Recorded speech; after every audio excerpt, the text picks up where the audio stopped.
When you learn something new, you become something new. And that's such a powerful way of thinking about what aviation does for you.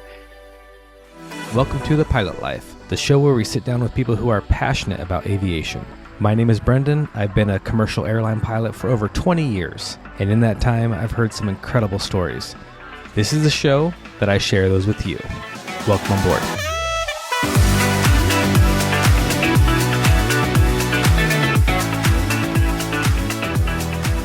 All right, everyone. Well, welcome to the Pilot Life podcast. Good to have you back with us today. We are fortunate to have one of my legends, my first flight instructor. He talked me through my very first landing, of course, on Microsoft Flight Simulator.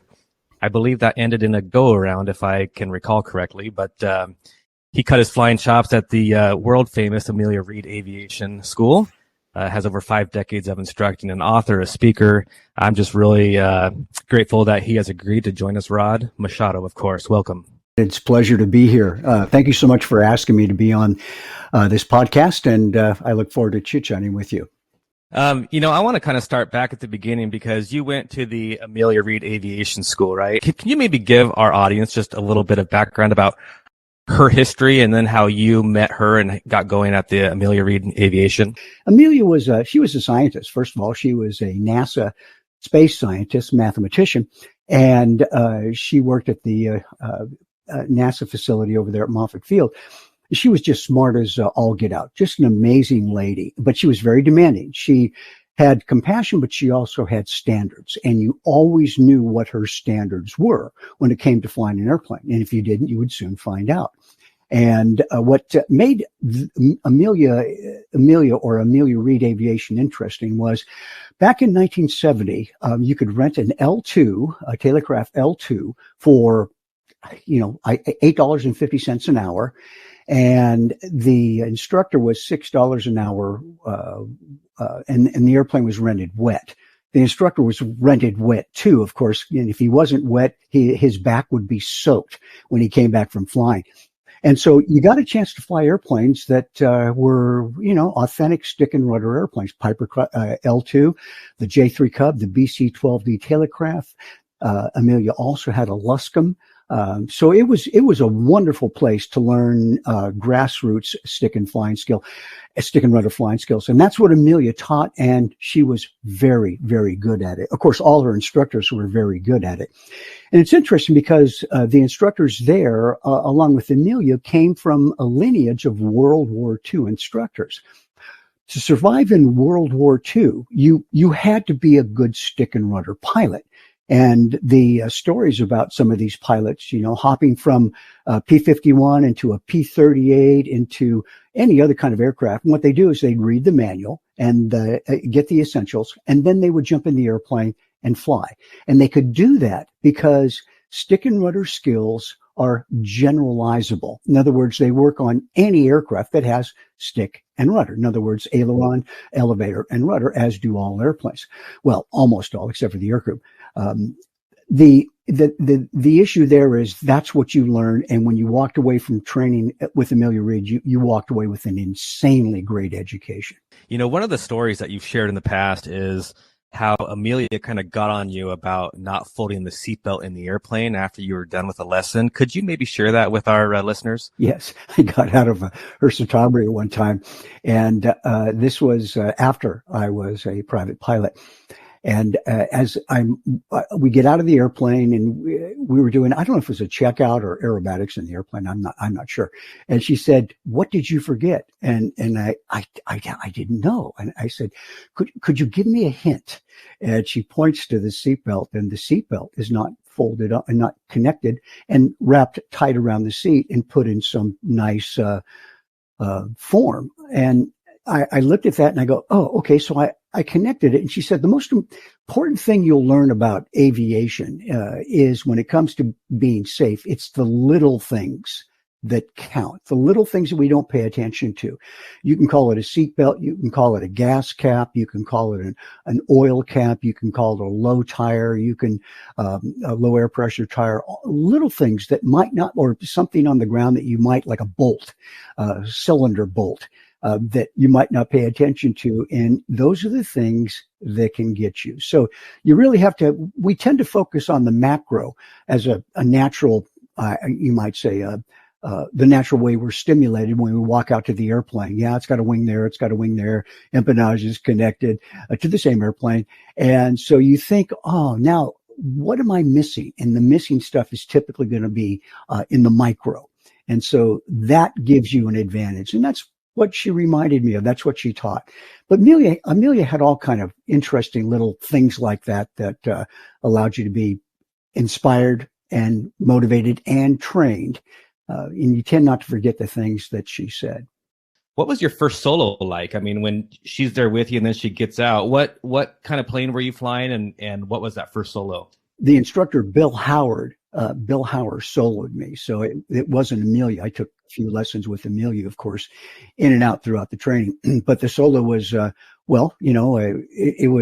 was exciting. Bill said, well, the exact words he used as he opened the door and let me out of the airplane. And it was, and the Tailorcraft L2. He said, this aircraft is now going to be much lighter, and it's going to climb a lot quicker, and it's not going to come down anywhere near as fast. I'm nodding my head, yeah. And then he shut the door. And of course, all I heard when he was talking was yada, yada, yada, yada, yada, yada, yada. I didn't understand a thing he said because I was so focused now on being able to eliminate the instructor from the airplane, and now I'm going to fly myself, that I was overwhelmed with excitement. And so I got out, took off, and, that thing just jumped into the air, come back around. And the first solo was for me, pull the power to come down. And it did that. Well, it did everything except come down. So, if I had a longer runway, maybe 14,000 feet, it wouldn't have been an issue. So I was going to overshoot. So I went around, came back, and landed, on the second landing. But, that's very typical of students sometimes. Anyway, it was good fun. And, I taxied back and he gave me a thumbs up. I think it was a thumbs up. Maybe it was one of these, but I don't know, but I kept going and I went and did another touch and go.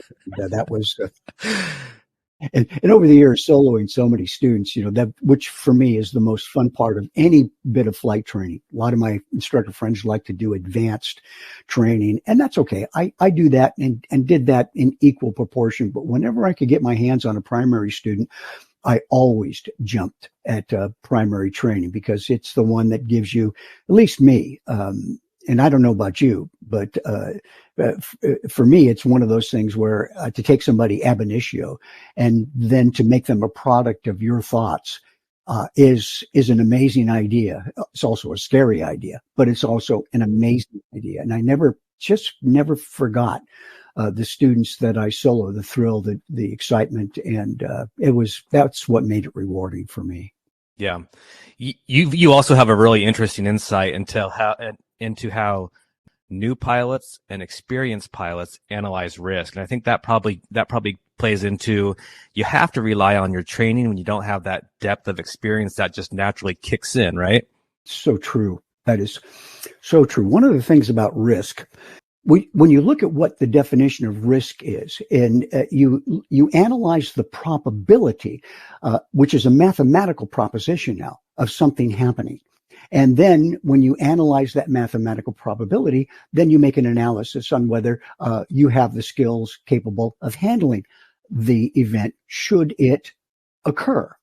So you assess the chance of it occurring, and then you analyze whether you want to accept that risk or not. When the space shuttle was first put into service, NASA said, we will lose about 1 out of every 100 shuttles. All right.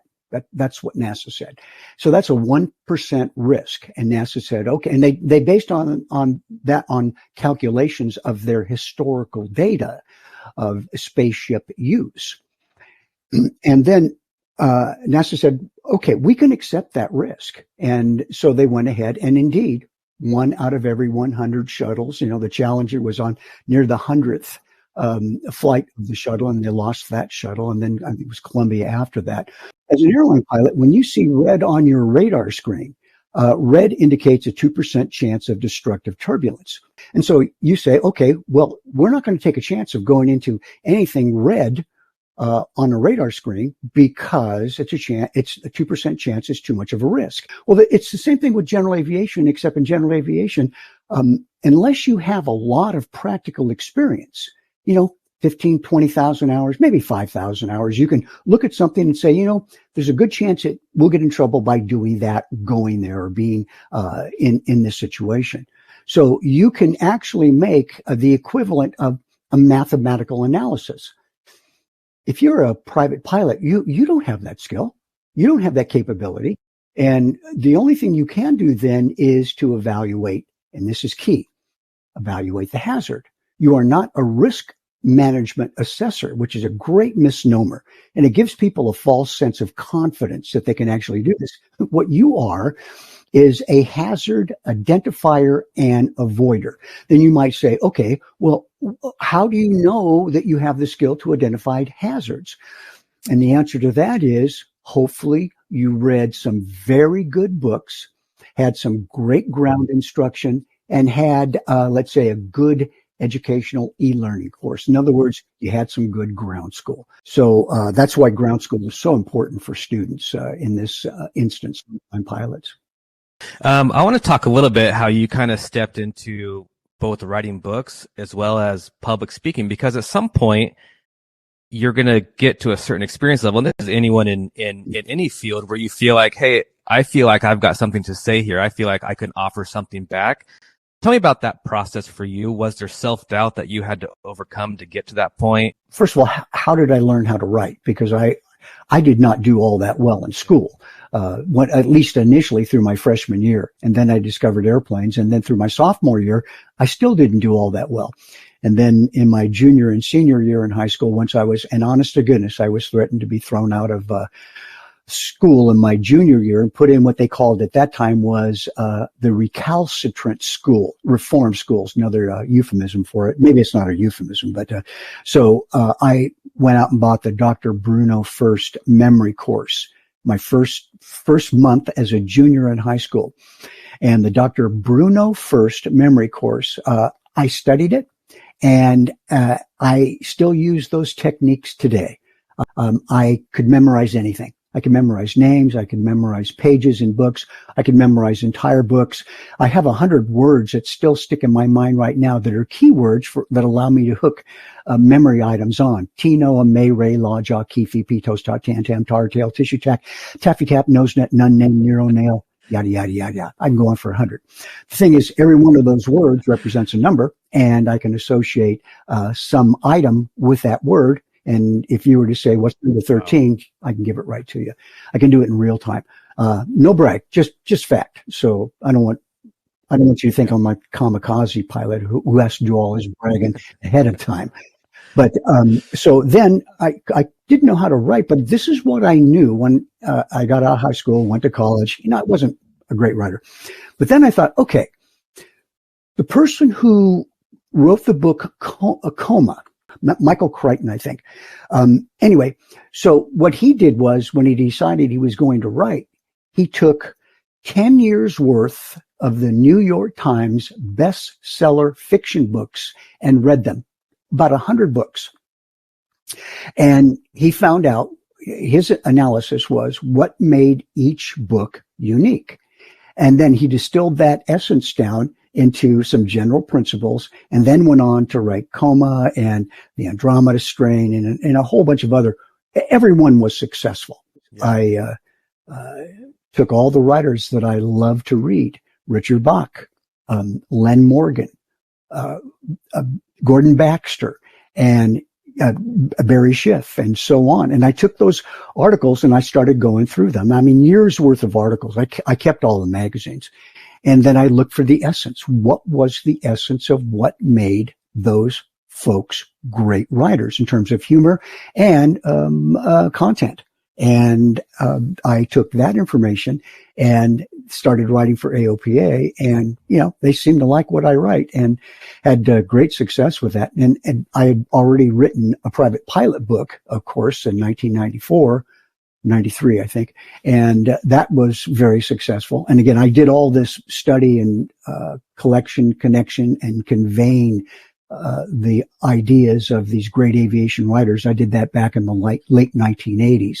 So in other words, very simply, you find out what other people are doing that is successful, then you mimic it. And as a result, you will eventually develop your own style, which I did. Yeah. One thing you also said is confidence comes from experience. I'm sure your first public speaking experience was vastly different than if someone calls you now and says, Rod, we want you to come and talk to this group of people. It wasn't only different, it was traumatic. It was in 1970 that the first time I ever got up and talked to a group of my peers, my flight instructor fellows. I'd only been a flight instructor for about, I think, 4 years at that time. And it was in Long Beach. There were 150 flight instructors, and I was asked to get up and do a segment for that particular group. And it was put on by Accelerated Ground Training. Great organization. That's where I really learned to cut my teeth in teaching, but in ground school. But I got up and I looked at these people out there in the audience. It's the first time I've ever talked to a group of flight instructors, honest to goodness. I am not kidding. I looked at the exit, then I looked at the audience, and I almost ran off stage. I almost said, excuse me, and just ran off stage. It was so intimidating, and it was a defining moment. And then I said, nah, I said, this is the hill I'm going to die on. So fine, so be it. And so I just started talking, and all I could say is that was the most forgiving group of flight instructors I had ever come across in my life. And then, of course, it got a lot easier. And then, you take that one step, and it's just that first step. And once you take the next step, it's a lot easier, but you got to move. And so you have to do the one thing, which is, of course, in itself, an aphorism worth repeating over and over again. Eat an elephant by taking the first bite. And you have to take one step. Have you ever scared yourself in an airplane? A couple times. Yeah. Have you? Oh yeah. Yeah. It's, I don't know anybody who'd be proud to brag about something like that, but I am, because it's tremendous education for me. I remember one time coming into Orange County Airport in a Cessna 150. I'd been a flight instructor for about a year, and I was on base and was asked to go around. So this is for 20 right, was 19 right at the time. So I made base, and then I started turning final, and they asked me to go around. So I started climbing. Then the controller said, if you can still make it, you can land on 19 right. So I said, okay, fine. I was still kind of high. So I made a right descending 360. As I made the turn, pulled the power back, I put full flaps in, and it was a classic spiral entry. Now, that not a descending turn. This was a spiral entry with full flaps down.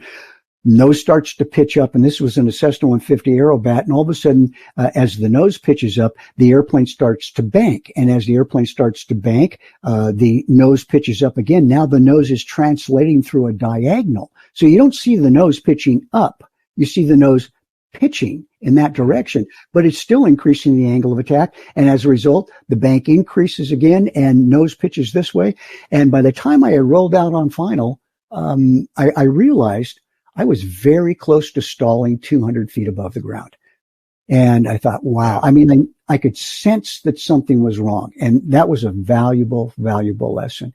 And since that time, I really got respect for how easy it is to slip into a situation where you can get hurt in an airplane.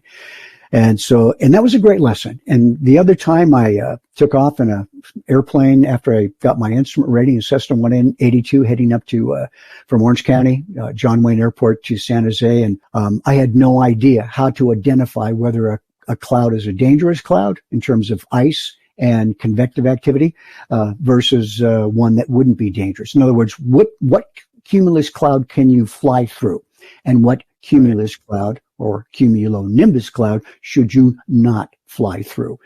And I wasn't taught that. I didn't read the right books. I didn't ask the right questions. I didn't have the proper ground instruction in terms of instrument training. Flew into a thunderstorm, and that was a pretty scary situation. Managed to fly out the other side and got religion. You have to get otherwise there's just no, you have to have a good sense of your own mortality, but not enough so that it would immobilize you. And so but you have to sense it. And if you don't sense it, then I would never want to fly with you. You have to have some degree of yellow down your back. Yeah. There was a story 2 or 3 years back, 737, I believe, flying over in Europe. One of the autopilots was MEL, so they took off with the other autopilot. That one failed in the air. They were IMC. They were not able to maintain altitude within 1,000 feet. They did 3 approaches. They could not fly the airplane without the assistance of the autopilot. And I think I kind of wanted to circle this back around to your early days of flying and that stick and rudder skill set. How do you incorporate stick and rudder flying now with your primary training to impart that so we don't have this over-reliance on technology?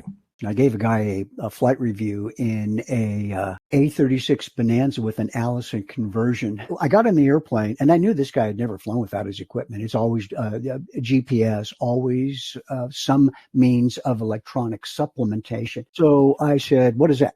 And he said, "That's the STEC 65 autopilot." I said, "Turn it off." I said, "What is that?" And I said, "That's the Ryan Strike Fighter." Turn it off. And it's, "What is that?" Turn it off. What is that? I knew what it was. I just said, turn it off. And so we took off, and we took off with, without any nav. And this is out of Carlsbad, and it was by the coast and, right, pretty close to the coast. And I said, "Okay, now I want you to do this. I want you to take me to, French Valley," or it was actually, Hemet Field. I'm sorry. And, the guy said, "Well, Hemet, how do I know how to?" I pulled out the chart that was in the pocket. He had a sectional chart and said, "We're going to use this ancient technology." And so, that's the kind of thing that instructors should do. What I do is, on a flight review, as example, I'll cover the panel. I'll cover the panel either with a cloth or no peekies. I have about 5 soap dish holders with all these suction cups in the backside and stick them on the instruments. And I'll cover the airspeed indicator up, and I'll have the person fly the airplane in the practice area, doing stalls with no airspeed indicator reference. Those are the things that bring out or help identify a lack of stick and rudder skill. In other words, attitude flying skill is what we're talking about here. That's what I do with people that come out to fly. Makes them nervous sometimes when I throw the cloth over the towel over the panel or cover up the airspeed indicator. And sometimes they get a little, discombobulated. But that's it's a good thing. And I think they appreciate. I don't do that for my own entertainment. So not to deny that it is entertaining to watch sometimes, but been there, done that. I know how it is, and I know the value of that training. How do you make a decision and live with that decision? And how do you gauge whether a pilot is at the level, and how do you help them kind of push them across that edge a little bit? Well, that's more of a philosophical question. And I like this kind of questions. Some of my favorite questions are philosophical questions, like, mine too. If there are tires in the ocean, why are there no fish on the freeway? See, that's a great one. And I've never been able to get an answer to that. I'm getting that. I appreciate that. Some of these are just for me. I'll be here all week. How do you know that the decision you're going to make is the right one? And how do you live with that decision? And in many cases, you may not know whether the decision you're going to make is the right one in terms of the denouement or the outcome of the following events. But what you do know is that there is the right thing to do and the wrong thing to do. That you do know. If you take off and you have an engine problem, the engine starts to hiccup and you see white smoke coming out from underneath the cockpit, which means you've got an engine problem or a new pope has been elected. So now you think, okay, what's the right thing to do here? Well, the right thing to do is not to continue on to your destination. That should be clear. The right thing to do is to go back.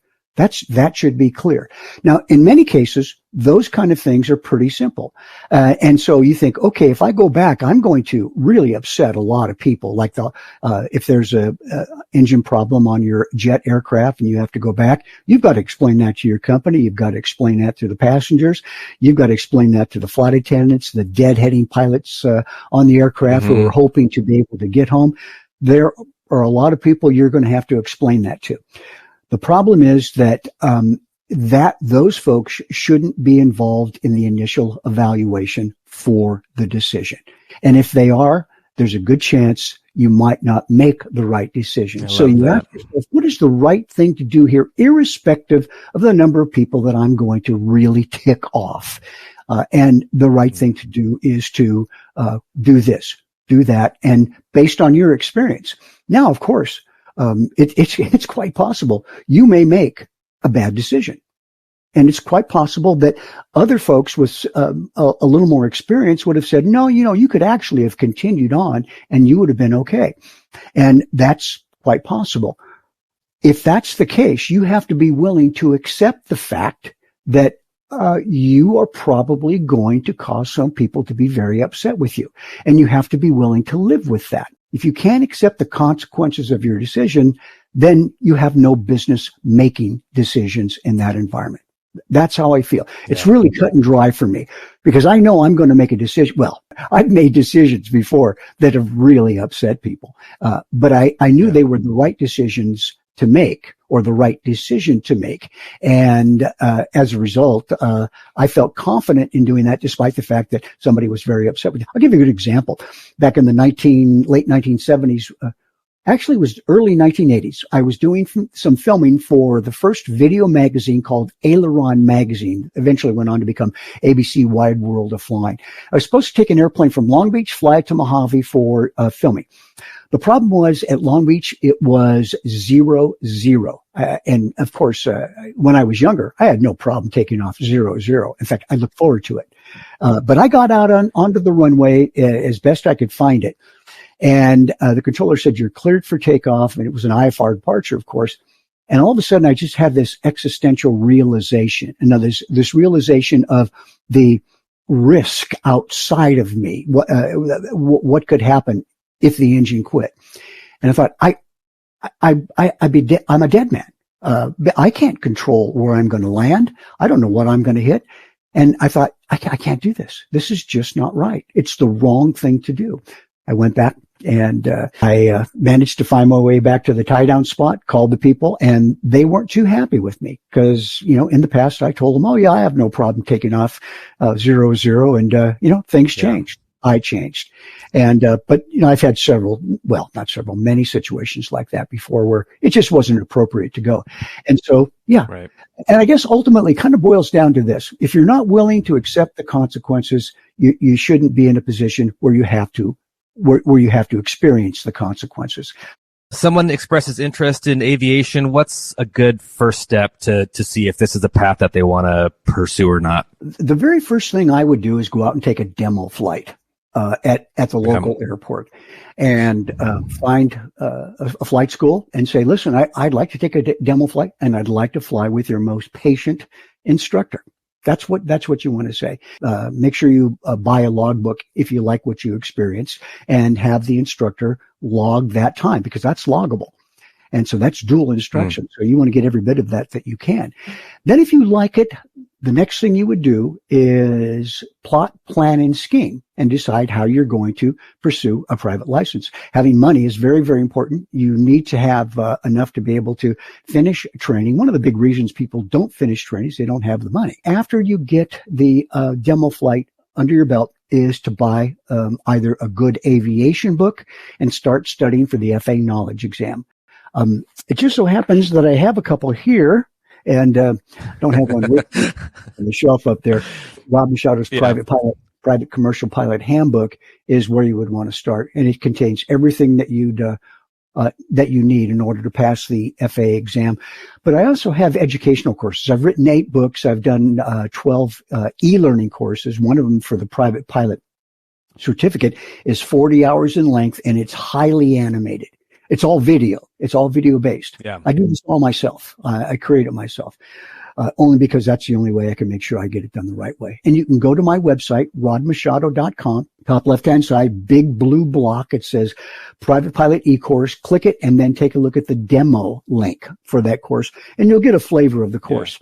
As an unpaid endorsement, my first book that I opened up was the FAA, private pilot manual. And it was very technical for me and used terms that I didn't understand. And it was finding your private pilot manual at the library. That was honestly the first aviation book. And it was full of great colors and humor. And it was a way that helped me learn it. And like we talked, yesterday, still those things have stuck with me 30 years later after, reading that book. So thank you, Ben. By the way, it's been 30 years.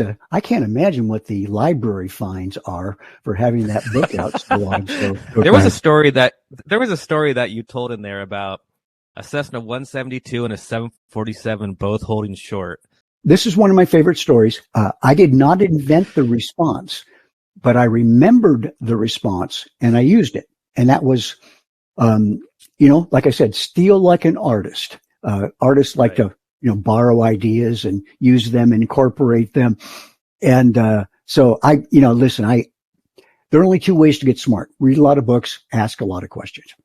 So as a young flight instructor, I was always asking a lot of questions to the point of probably annoying, all the adults around me. But, that's how you learn.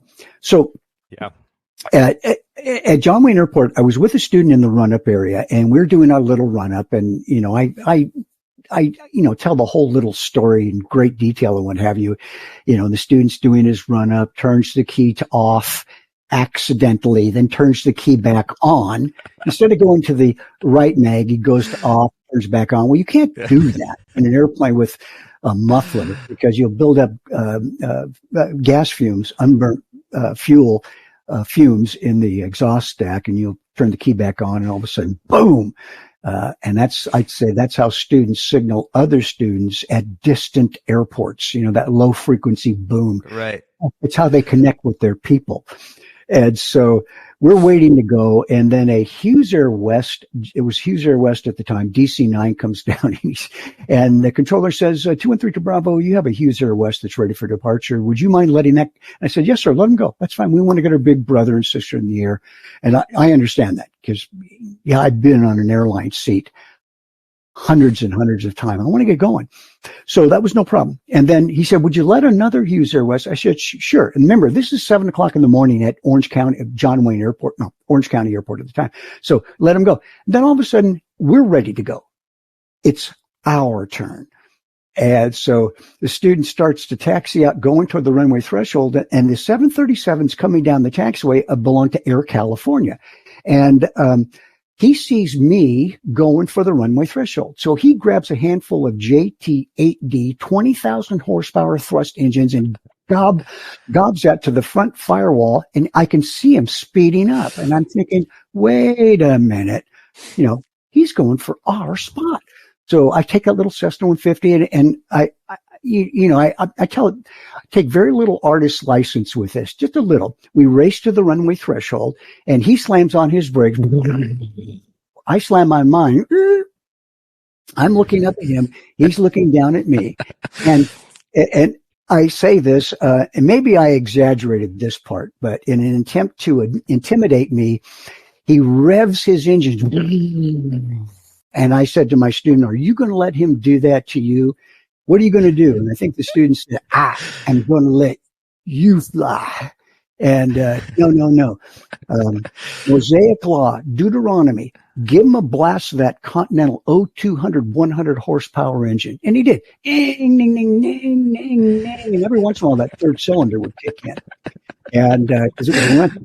And so controller sees this and goes, what is going on? He's looking at the nose of the big jet going up and down like that. He's looking at my little nose going up and down like that. And he says, gentlemen, Air California and 2132 Bravo, you both showed up at the same time. Who wants to go first? And this is where you gain an advantage in life, an advantage over your environment by using the wisdom of others. I picked up my microphone. We didn't have headsets at the time. And I went, in my deepest voice, I said, yes, sir, it's a big jet. You can let our little buddy go first. And the controller says, Roger, 2132 Bravo, little buddy, you're clear for takeoff. And so we taxied by the jet, and they waved at us, sort of waved at us, I guess.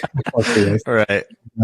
So we got on the runway, took off, and the controller says, Air California, where are you going? He says, I think we're going where our little buddy is going. And that's right. And then I tell that story, but then I also tell this on occasion, is that in Oshkosh, 1989, I told that story in front of 4,000 people. And at the end of the story, somebody in the audience raises his hand and said, wait a minute. He walks up on stage and walks right over to me. I didn't know what he was going to do, but he sticks out his hand and says, remember me? I said, I don't believe it. And he claimed to be the guy that was in the jet. Now, I don't know if that was true or not, but anyway. Is 2132 Bravo a real airplane? Yes. It is. I've only been asked that question 3 times. That's so funny. 2132 Bravo is a real airplane. The last I checked, it was a Luscombe in Texas. Now, of course, it was a Luscombe out here when I flew the airplane, and it's still a Luscombe. It hasn't made the jump to Cessna 170B, but it's a Luscombe, and it was still in Texas. And I promised myself that I would someday try to find that airplane again, if it's for sale, and buy it, because I use that so often. And I started using that back in ground school in the name in the mid 1970s, and it just stuck with me. What is a day in the life of your life now? I'll do flight reviews and proficiency flights, doing students now, doing 40 hours of the full complement of training necessary for the private or the instrument rating. I don't have the time right now to do that. I'd love to get back to doing that. I just don't have the time now. It's not fair to my students, but I'll go out a couple times a week and I'll do a proficiency flight. Some people want to get experience with crosswind landing. Some people, just show up to learn how to overcome their fear in an airplane. And they have this anxiety about flying an airplane. And that's not an uncommon thing. I know a lot of airline pilots that have an anxiety about flying an airplane. And but they still fly. It's their job. It's a living. But so I can help them with that. There are certain things that I can do to ameliorate that condition. So, and then what time I'm not at the airport, and I own a Cessna 150 and I use it for training. But what time I'm not at the airport, I'm right here in front of my computer working on another e-learning course. I have a new e-learning course coming out. It's a total of about 16 hours. It's basically a video interactive e-learning course of my How to Fly an Airplane Handbook. And it takes you through everything and shows all the details and the minutia.